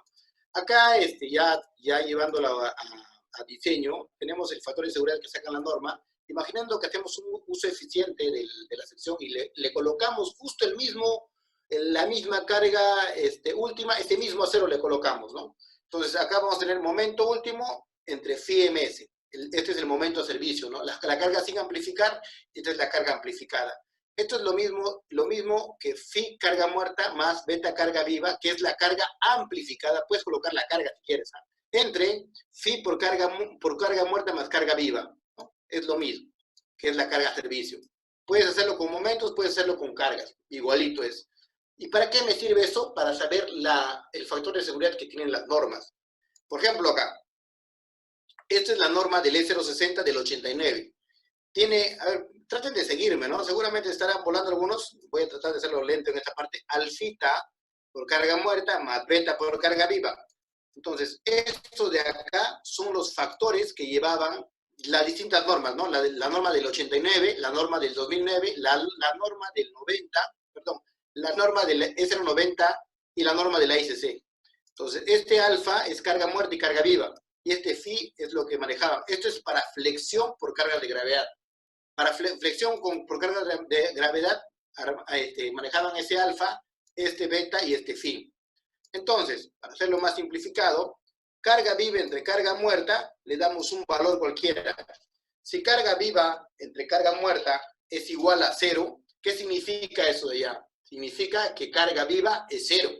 Si carga viva es 0, reemplazo estas formulitas acá nada más para saber los factores de seguridad. Carga viva es 0, beta por carga viva, ya no me importa cuánto vale beta porque igual se va a eliminar. Ahora, acá, carga viva es 0, solamente me va a quedar alfa por carga muerta entre phi por carga muerta. Entonces, el carga muerta con el carga muerta se van a eliminar. Solamente va a quedar alfa entre phi. ¿Se dan cuenta o no se dan cuenta? ¿Ok? Me va a quedar alfa entre phi. Entonces, alfa entre phi, ¿cuánto es? 1,50 entre 0,90. Voy a sacar con mis papitas. Esto le llamamos unas papas. Ok. 1,50 entre 0,9. Y esto me sale, oh my God, qué maravilla, 1,67. 1,67 es lo que sale esto de acá. Ese es el factor de seguridad que tiene esa combinación. Ahora, ¿qué tal? Ustedes la pueden hacer más pegadito si quieren. Pueden hasta reemplazar valores, pero yo les estoy dando a grandes rasgos cuál es el factor de seguridad del 89 que se manejaba. Ahora, lo mismo hacen para carga viva y carga muerta. En este caso, esto va a ser un cuarto. Un cuarto es igual a carga viva entre carga muerta. Es igual a un cuarto. Eso significa que 4 veces carga viva va a ser igual a carga muerta. Eso lo reemplazan en esta formulita de acá y con los alfa y con los phi correspondientes a estos 89 y van a obtener unos 73. Así de sencillo. Y así van sacando los factores de seguridad para cada punto de la norma, ¿no? Ahora, acá algo muy interesante. En la norma del 89 de concreto armado de Perú y en la norma del 2009, fíjense que los factores han disminuido, ¿se dan cuenta? Los factores han disminuido, la seguridad ha bajado. Es porque hemos tenido buenos comportamientos, un buen comportamiento de alguna manera en ese... O sea, se han dado cuenta que, ya, la norma está bien, entonces hay que bajarle un poquito y le bajaron los factores de seguridad. ¿Qué pasa con la parte de acero? ¿Qué pasa? Si hago lo mismo que les he contado, donde ya tenemos alfa, beta y phi, ¿no? para flexión y por carga de gravedad, tenemos estos valores que son un poquito más pequeños que la de concreto. ¿Por qué la de acero es menor que la de concreto? ¿Por qué en el acero tenemos mayores factores de seguridad? Porque el acero es más conocido. Tú puedes conocer fácilmente sus propiedades. En el concreto, sabe Dios qué será. O sea, si en esto de acá, en esta probeta que me dicen que es 210 y sale cualquier cosa menos 210, bueno, ya imagínense, pues, ¿no? Hay mucha variabilidad. Eso no sucede en el acero. El acero es más manejable, más estándar, ¿no? Y bueno, finalmente la DCE 2016, ¿no? Que maneja prácticamente muy parecido. Ok, esto lo he hecho para cortante, he tenido un poco de tiempo. Lo he hecho para compresión, ya luego lo veo, bueno, con tranquilidad ustedes saquen sus propios factores de seguridad, ¿no? Ya pueden sacar factores de seguridad de lo que sea, ya, para que vayan practicando. Ok, vamos al acero, propiedades mecánicas del acero, plasticidad, fragilidad, maleabilidad, dureza, bueno, eso ya lo voy a hacer dormir. Acá hay una zona elástica, es importante trabajar siempre en esta zona elástica, pero fíjense que también tiene la ductilidad, ¿no? La ductilidad del acero es esto lo que lo hace valioso al acero, ¿no? Hay elementos que resisten mucho más que el acero, pero no tienen esta ductilidad, ¿no? Por ejemplo, una varilla de basalto aguanta muchísimo más que esto de acá. Esto de acá está elevado hasta arriba, pero no tiene esta ductilidad. ¿A qué le llaman ductilidad? Ductilidad simplemente, hay dos tipos de ductilidad de formación y ductilidad de desplazamiento. Por ejemplo, para hallar la ductilidad, una forma de ductilidad sería simplemente dividir esto que falla entre la fluencia. ¿Dónde está la fluencia? ¿No? Elástico y inelástico. Este es la fluencia. Entonces, basta con sacar la deformación de falla entre la deformación de fluencia. Nada más, eso es la ductilidad. Existen dos ductilidades, una ductilidad de desplazamiento y una ductilidad de curvatura, ¿no? Por ejemplo, si van a sacar el momento de curvatura en una viga, basta con sacar esto, la deformación de falla, o si fuera la ductilidad de curvatura, simplemente es la curvatura en la cual se va a fallar entre la curvatura de fluencia, ¿no? Y con esto ya pueden hacer su push-over, su análisis no lineal, bueno, sirve, ¿no? Ok, acá tenemos otras propiedades, el edging, esta parte no va a tocar mucho.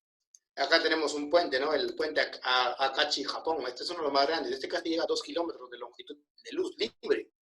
Es un puentecito, ¿no? Tenemos elasticidad, esta es la Torre Eiffel. Esta Torre Eiffel me parece interesante porque está hecho todo de hierro y las conexiones son todo remachadas, ¿no? Los remaches hace más de 30, 35 años ya no utilizamos remaches, ¿no? Antes utilizábamos remaches. Por eso el término remaches de alguna manera en ingeniería civil está como que ya olvidado. Ahora usamos pernos, que es diferente. Los pernos son diferentes a los remaches, ¿no? Entonces hay que tener mucho cuidado siempre que utilicemos que hablemos de este tema, ¿no? Para que entiendan que es un remache, tengo 2 estructuras, es como que meto un clavo y lo doblo, ¿no? Algo así. Pero en este caso entra algo fijo y lo chanco. Trabajan entre 4. Es poco eficiente, ¿no? Es más fácil es meter el tornillo, meter la tuerca y aplastar. Se acabó. Es más fácil hacer eso de ella. Bueno, de utilidad, tenacidad, creo que me está ganando la hora. Voy a acelerar un poquito más porque sí quisiera escuchar una que otra preguntita, ¿no? Bueno, de utilidad, ya les he hablado algo de esto, tenacidad, esto de acá, ¿no? Lo de las deformaciones, corrosión sí me parece interesante, así que voy a parar un ratito ahí. La corrosión, para que se dé la corrosión tiene que haber 3 factores muy importantes. Tiene que haber agua, oxígeno y electricidad. Tiene que haber la combinación de esos 3 factores para que se inicie la corrosión. Las estructuras metálicas, como máximo, pueden tener unos 3 años sin pintado. Si pasan los 3 años, ya empiezan a aparecer ya esas manchitas. Antes, casi ya por los 3 años empiezan a aparecer ya, pero 3 años es un buen tiempo para que las pintes, ¿no? Y si no las pintas, bueno, se te va a corroer, ¿no? Fíjense los techos, ¿no? Muchos techos hechos de albañilería, a veces la gente ilusionada coloca sus fierritos pasantes, y esos fierritos están cambiando de color, medio rojizos, ya prácticamente se están oxidando, ¿no? Entonces, esos fierritos prácticamente necesitan lijarlos para poder trabajar con esos fierros, ¿no? Con esos aceros, ¿no? Y bueno, en realidad es un tema a cuidar. Es un tema que no le prestamos mucho interés, mucha atención, porque pensamos que no nos afecta el bolsillo. Pero hace unos años, la revista NACE, que es una revista que estudia sobre el tema de corrosión, sacó que en Estados Unidos se gastó $1 trillón por la corrosión. O sea, una barbaridad de plata, ¿no? $1 trillón es mucho. Aproximadamente, anualmente, solo en puentes en Estados Unidos se gastan $98 millones. O sea, es una barbaridad lo que se pierde. Solo que aquí en Perú no medimos eso, ¿no? Como creemos que no nos afecta, bueno, en realidad lo pagamos en nuestros impuestos, en esas cosas, en las reparaciones, ¿no? Pero hay un costo brutal de la corrosión, ¿no? Si no, fíjense nada más a la gente que tiene su casita de playa, que está ahí con vista al mar, fumando un puro. Fíjense que esa gente tiene por el hecho de estar cerca del mar, la corrosión ataca fuertemente sus baranditas. Es un mercado ahí abierto que nadie ve prácticamente, ¿no? Es un mercado ahí abierto que necesita ser atendido, ¿no? Por ejemplo, ahí podrían entrar con polímeros, ¿no? Siempre es importante, como les digo, innovar. Si no innovan, están perdidos. Protección contra el fuego, bueno, antes utilizaban asbesto para proteger contra el fuego y utilizan sprites.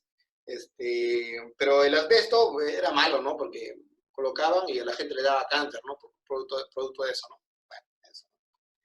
Es una habladuría más. Susceptible al pandeo, claro, fatiga. Fatiga, claro. Las cargas repetitivas son fatigas, ¿no? Por ejemplo, algo que también me recuerda eso de acá es la vibración. Por ejemplo, las planchas base, las placas colaborantes. No sé si conocen una placa colaborante. Si no, o sea, las placas colaborantes, no sé si mostrarles un dibujito, pero es como que en vez de losa de concreto, en vez de utilizar un encofrado, utilizan un metal que está agarrado entre vigas de acero, y encima de ese metal se utiliza en vez del acero que van a colocar en la parte de abajo, ¿no? Y todo lo rellenan de concreto, y es más fácil, o sea, se ahorran entre paréntesis el encofrado. El problema de eso, que llegó hace años acá a Perú, es que los ingenieros les gustaba mucho porque tenían luces muy chiquitas y gastaban poco, ¿no? Y les gustaban mucho los centros comerciales también. y eso generaba vibraciones muy grandes, o sea, vibraciones muy grandes. Y hoy por hoy, tú te vas, por ejemplo, acá al centro comercial de acá de Miraflores, y encuentras que estás ahí subiendo por la rampa y está vibrando el piso, ¿no? Entonces, eso se da justamente porque no le han hecho la revisión a la vibración adecuada, ¿no? Más adecuado es colocar las luces a 2 metros en ese tipo de sistemas, ¿no? Fatiga, ¿qué más? Tenemos clasificación, según el tipo de acero, tenemos el A36, el A50, bueno, y además está decirles que si tienen A36 tienen que soldar con acero, con acero grado 60, con grado 60, no, perdón, claro, con el 60, con el E60XX, y para el de grado 50 tendrían que soldar con el E70XX, ¿no? Siempre tiene que ser mayor la soldadura a lo que resiste el elemento, ¿no? Bueno, steel, estos de acá son tipos de aceritos, hay varios tipos, ¿no? Véanlos, obsérvenlos, les voy a dejar al diapos. Acá está sobre la 36, tubos estructurales. Acá hay algo muy importante. Esto me ha sucedido hace poquito en un hospital, no puedo decir el nombre, pero en ese hospital me dijo, urgente, ingeniero, urgente, urgente. Necesitamos este hospital por este tema del COVID y necesitamos que salga urgentemente. Pero nos han hecho una observación. Nos han pedido que hagamos, lo que pasa es que en el Estado, para que el Estado, el gobierno apruebe, o los encargados del gobierno aprueben un expediente, tienen que prácticamente, bueno, marcan ciertos requisitos que se tienen que cumplir. Y entre los requisitos que se está pidiendo era hacer tubos estructurales de A36. No existen tubos estructurales A36, no hay acá en Perú. Entonces, lo que existe es el 501, eso sí, pero no existen A36. Entonces, tú no puedes colocar A36 cuando no hay. Entonces, algo muy importante es tienen que saber qué cosa hay en el mercado peruano, porque bonito se puede pintar en otras normas, pero tienes que ver qué cosa, con qué cuentas acá cerca, ¿no? Es más, o sea, para darles un ejemplo, ¿no? He tenido la fortuna, me encantaría mostrarles algunas fotos, pero bueno, no voy a poder. He tenido la fortuna de, con un grupo de alumnos, hacer un puente de madera en Huancayo de 15 metros de lo que es eucalipto, ¿no? Es un material que hay un montón allá, no está normado. Yo imagino que porque los ingenieros encargados de allá, que viajaron a hacer la norma para ver, bueno, no hacer la norma, para lo del Tratado de Cartagena que norma las maderas, yo imagino que ellos como eran netamente de Lima, han visto lo de Lima y creo que no le han dado mucha atención al eucalipto. El eucalipto está llenecito los cerros de la sierra con eucalipto, hay bastante eucalipto y cuesta barato, ¿no? Entonces, bien podría ser un material excelente estructural, ¿no? Ese puentecito es un puente de 15 metros que hemos hecho de luz libre y que está funcionando bien. Es un puente peatonal, claro, no es carretero. Pero, o sea, tenemos que adecuarnos a los materiales de cada localidad. Es muy importante porque ahí se gasta menos. Tenemos que ver qué cosa hay en la localidad y según eso escoger el tipo de diseño que vamos a hacer.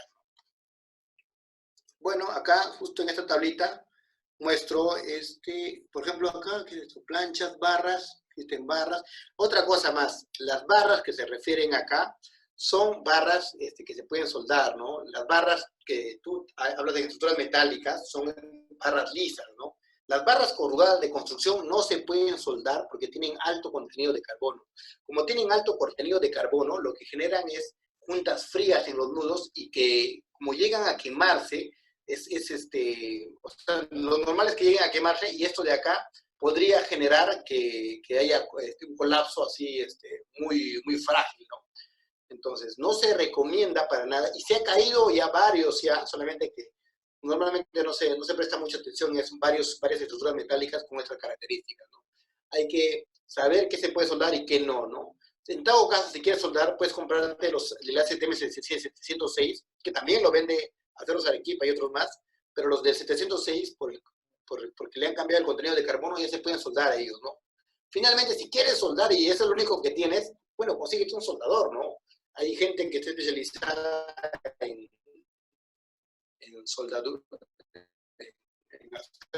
soldaduras, que han estudiado para eso, porque entra bastante como que conocimientos ahí, ¿no? Yo por ejemplo, no soy soldador, ¿no? Yo por afición, ¿no? Con mi electrodo, ¿no? Pero los soldadores son gente especializada que justamente gana muy bien por su trabajo, ¿no? Porque es un trabajo complicado, ¿no?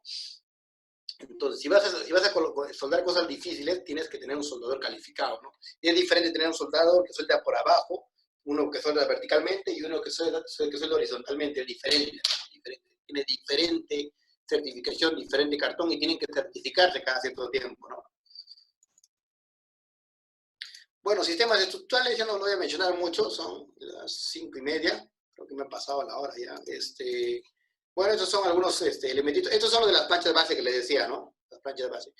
Cuidado que lo confundan con los de puentes, ¿no? Porque en algunos puentes utilizan este tipo de planchas, pero no son estas, ¿no? Estas son las de losa colaborante. Hay otras que no son de losa colaborante, que sí sirven, que solo sirven de encofrado, ¿no? Esas son las que utilizan en puentes. Esta no. Esta es la de plancha colaborante, ¿no? Tienen que ver ahí una pequeña diferencia. Bueno, son algunas columnitas. Estas remachadas, en ese tiempo imagino que utilizaban remaches, ¿no? ¿Qué más tenemos? Tipos de arrostres, ¿no? En X. Esto de acá es lo mismo que tener una plaquita, ¿no? Tener una X acá es como tener una plaquita, ¿no? O tener una diagonal, lo que quieras, ¿no? A veces también cuando son edificios grandes, estamos hablando de edificios de 50 pisos, 40 pisos, tienes que tener un núcleo de concreto, ¿no? Tienes un núcleo de concreto y alrededor tienes columnitas metálicas, ¿no? Tipo I. Otra cosa más que me estaba olvidando cuando les mencioné el tema de puentes, en puentes no utilizamos el ICC porque esos son solamente para vivienda, ¿no? En puentes utilizamos vigas metálicas soldadas y les llamamos girder. ¿Por qué? Porque son soldadas, ¿no? Son tipo I, pero soldadas. ¿Por qué? Porque en puentes tú tienes una luz de 100 metros, bueno, para 100 metros tú no vas a utilizar 14 pulgadas, ¿no? ¿Cuántas 14 pulgadas? Vamos a ver, 14 por 2.5 centímetros, 35 centímetros, imposible, el puente se va a deflectar, ¿no? Entonces, ahí utilizas vigas grandes, ¿no? Vigas grandes. Un puente de 50 metros, tranquilamente la viga te salen 2 metros, 3 metros, te salen la viga. ¿Qué más tenemos acá? Tenemos acá con marcos excéntricos. Estos marcos excéntricos sirven más porque de alguna manera ayudan a que esta parte fluya y esto de acá genera una especie de distribución de energía. ¿Qué más tenemos acá? Bueno, esto es un arquito hermoso que me encanta. Es de 30 metros. Acá también hay una historia del arquito, ¿no? Les voy a contar esta historia del arquito. Resulta que en una fábrica, un señor había alquilado acá en Miraflores, ¿no? Había alquilado ¿cómo se llama esto de acá? Había alquilado un lugar para guardar sus cositas, ¿no? Imagínense, no sé, cerveza, no sé, cualquier cosa. Y resulta que esto de acá no me sirve para pasar mis racks, ¿no? Esto de acá lo voy a quitar y lo voy a colocar más arriba. ¿Y qué hicieron? Lo cortaron. Porque dijeron, este de acá, miserable, con las justas es una pulgadita, o sea, esto no servirá para nada, todo dependerá de esto, ¿no? Esto de acá es muy importante, esto de acá no lo pueden cortar, es un arco tiende a abrirse, si no hay algo acá que lo agarre, se va a abrir, y eso es lo que pasó, ¿no? La albañilería que estaba acá, a este lado, acá había albañilería, empezó a rajarse, ¿por qué? Porque esto de acá tiende a abrirse, es un arco, es normal, entonces tiene que haber algo que lo agarre, y ese que lo agarre es tirante. Ok, creo que con eso yo ya habría terminado. Voy a primero pasar a las preguntas y luego les voy a tomar voy a pasar unas preguntas de más o menos 10 minutos, luego les voy a pasar una pruebita, que es la pruebita que quiero que hagan y que van a hacer si quieren ganarse las becas ofrecidas. No, las medias becas ofrecidas, las 5 medias becas. Y luego les voy a dar unas frases así de que me nacen del corazón. Sigamos, muchachos. ¿Preguntas? Ingeniero, tenemos una consulta. Claro, claro.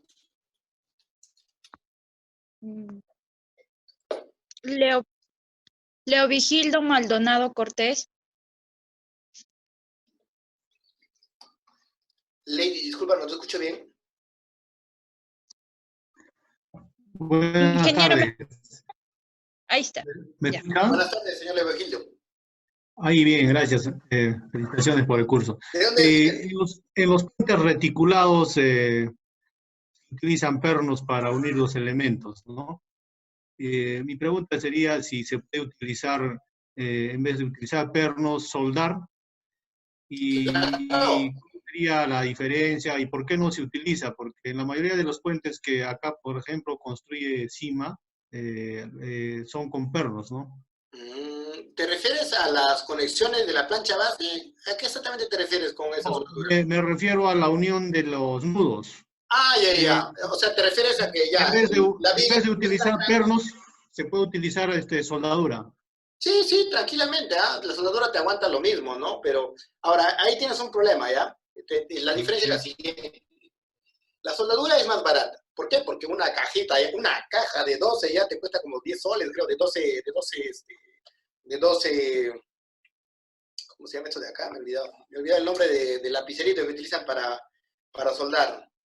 Una caja de 12 electrodos te cuesta 10 soles, lo que es más o menos $3, algo así, ¿no? En el lenguaje mundial.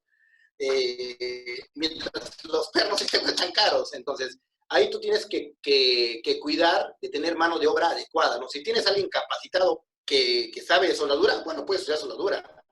Pero normalmente no se tiene, o sea, a veces cuando se hace el puente se hace en lugares tan alejados que mano de obra capacidad es lo que menos se tiene, entonces lo más fácil es hacer empernado, ¿no? Es más caro, claro, es más caro, pero es más fácil porque no necesitas tanto mano de obra capacitada ahí en obra, ¿me entiendes? O sea, basta con que tengas a alguien con experiencia en el montaje y experiencia colocando pernos, que es más sencillo que soldar ahí, ¿no? Más sencillo me refiero a que tiene los huecos, colocas los pernos, pero no tienes que estar soldando ahí, ¿no? Esa es la diferencia. Ok, gracias. Ingeniero, tenemos otra pregunta de Edgar Toapanta. Ya.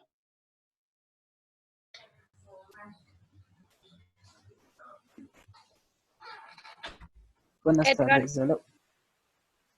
Hola, Edgar, ¿qué tal? Sí, ¿De dónde eres?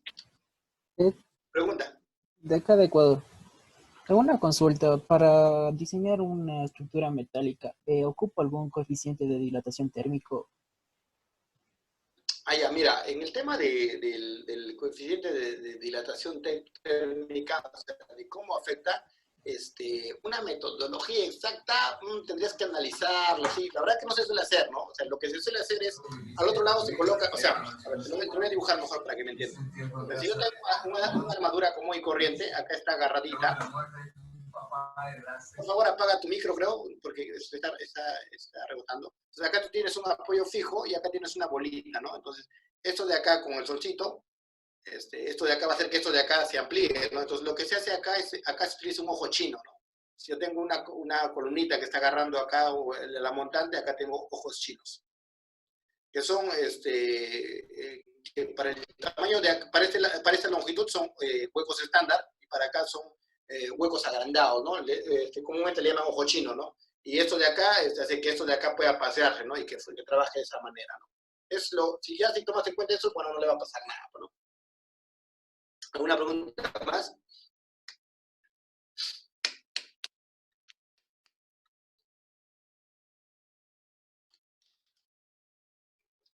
¿Alguna pregunta más? Sí, ingeniero, tenemos una pregunta de Irving García. Irving, dime, ¿de dónde eres y tu pregunta?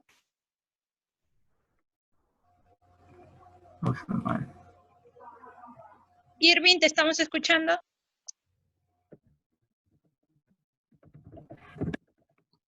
¿Hola?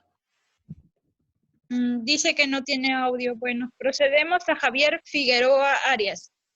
Ok, Javier. Sí. Bueno, ingeniero, buenas tardes, noches. Sobre los... ¿De dónde eres y cómo te llamas? Soy de México. Perdón, soy de México. Dale, dale. Y sobre los puentes articulados, me imagino que habla de las armaduras, ¿no? De lo que está... Claro, las armaduras o tijerales, sí. Bueno, es que escuché por ahí una pregunta sobre el por qué los pernos y no soldarlos. Y según yo tengo entendido que porque cada elemento pues debe de trabajar a tensión o compresión, ¿no?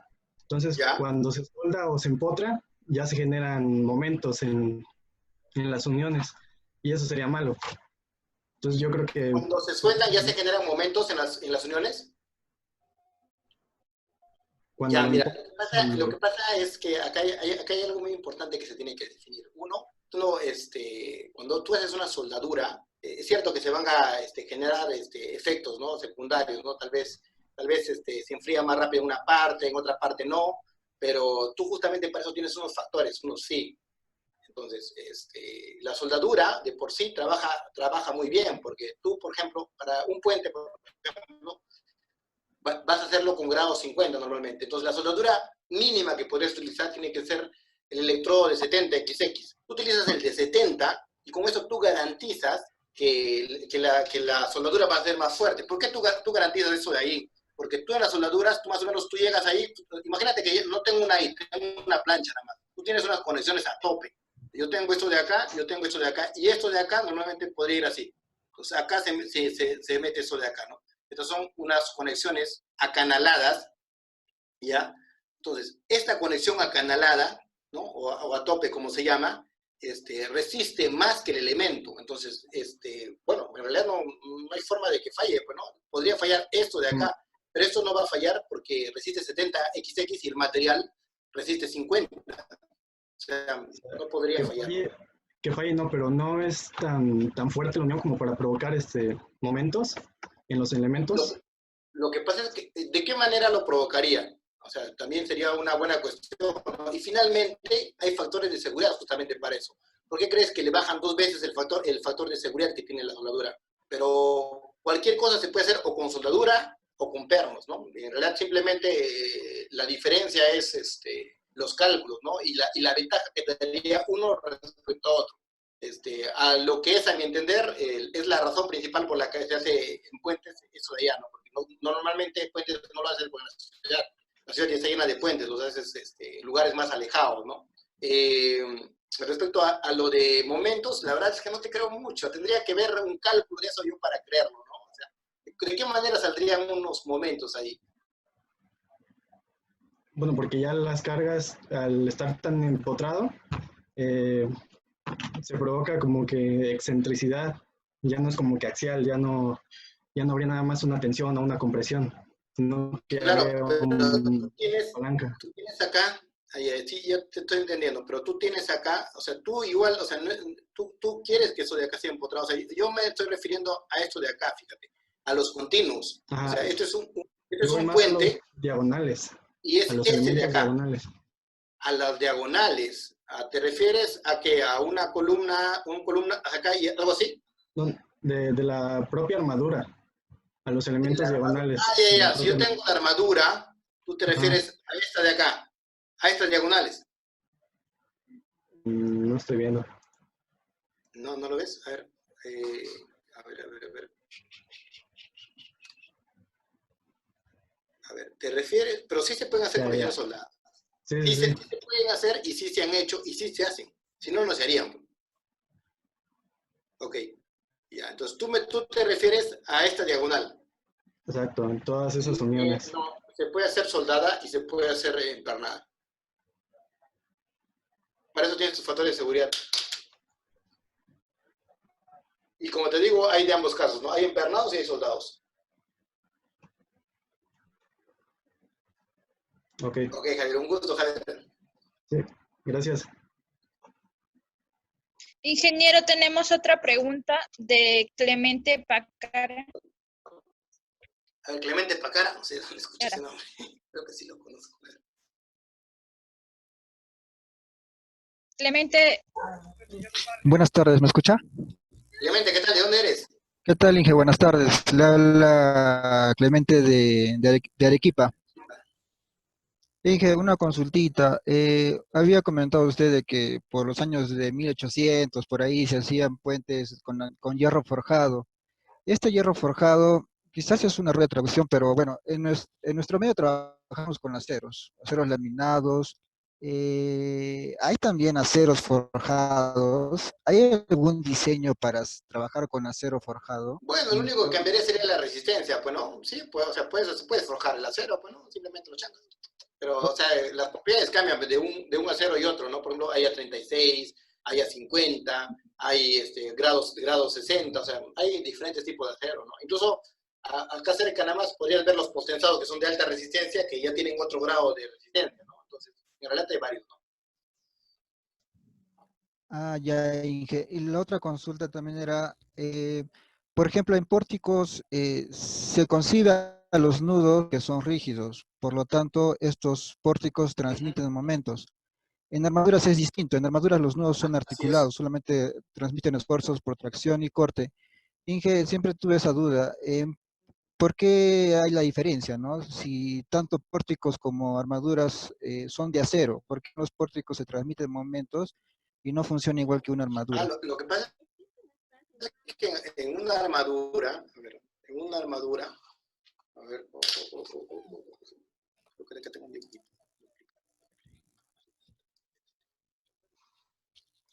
Voy a borrar esto de acá, esto de acá también.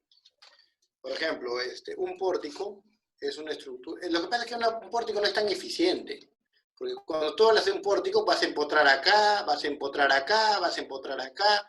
Por ejemplo, empotrar acá es, la verdad es que es bien malazo. ¿Por qué? Porque la cantidad de pernos que te va a salir es una ferretería. Hasta te van a acusar de ser ferretero ahí en la hora. Otra, y la plancha te va a salir gruesa. Como la plancha te va a salir gruesa, bueno, tal vez necesites más pernos, ¿no? Por acá. Entonces, no es muy eficiente hacer eso de acá. Y para cómo quiere reducirle, no, voy a reducirle el tamaño de la plancha, muy gorda está. Mejor le voy a colocar atiesadores por acá, atiesadores por acá, atiesadores por acá, y le colocas atiesadores por todo lado. ¿Ya? Pero no es tan eficiente como hacer un articuladito acá, un articulado acá. Esto sí es bien eficiente porque es rápido de construir. Hasta algunos le colocan 2 pernos, ¿no? Bueno, lo mínimo que he visto en obras es 4 pernos, pero hay obritas chiquitas donde le ponen un par de pernos nada más, porque tú quieres hacer un articulado. Y en este articulado tienes que tener puntales. Y este puntales tiene el comportamiento prácticamente de una armadura, ¿no? Solo trabaja tracción o compresión. Y eso te da una eficiencia, ¿no? Es más eficiente trabajar con una armadura que con una viga. No hay forma de comparar, ¿no? Una viga, por más de que sea la I, no es tan eficiente como una armadura. O sea, tal vez dentro de las hienas, la I sea la más competitiva, ¿no? La I mami, ¿no? La reina, la que nadie le gana. Pero dentro de las armaduras no le pueden ganar, porque las armaduras tienen buen brazo de palanca. ¿Me entiendes? Como tiene ese brazo de palanca grande, un H grande, 2 metros o algo así, bueno, dependiendo de la luz, ¿no? Esto genera gran brazo de palanca y esto hace que resista un montón esto de acá y tenga secciones pequeñas. Las estructuras más eficientes en la historia, en realidad, hasta en concreto, ¿no? Las estructuras laminares, en estructuras laminares tú puedes encontrar estructuras con 5 centímetros de concreto armado que te botan luces de 20 metros, 25 metros. Estas son las estructuras laminares, por ejemplo. Son muy eficientes. ¿Por qué? ¿Y cómo es que se puede llegar a 5 centímetros con concreto armado? Porque son estructuras laminares. Tienen otra función, no tienen momentos, funcionan a tracción, compresión. Las estructuras más eficientes trabajan así, a compresión, tracción, compresión, tracción y tracción al debajo. Esta no, esta trabaja como un todo y eso lo hace ineficiente. ¿Ok? ¿Alguna otra duda? A ver, creo que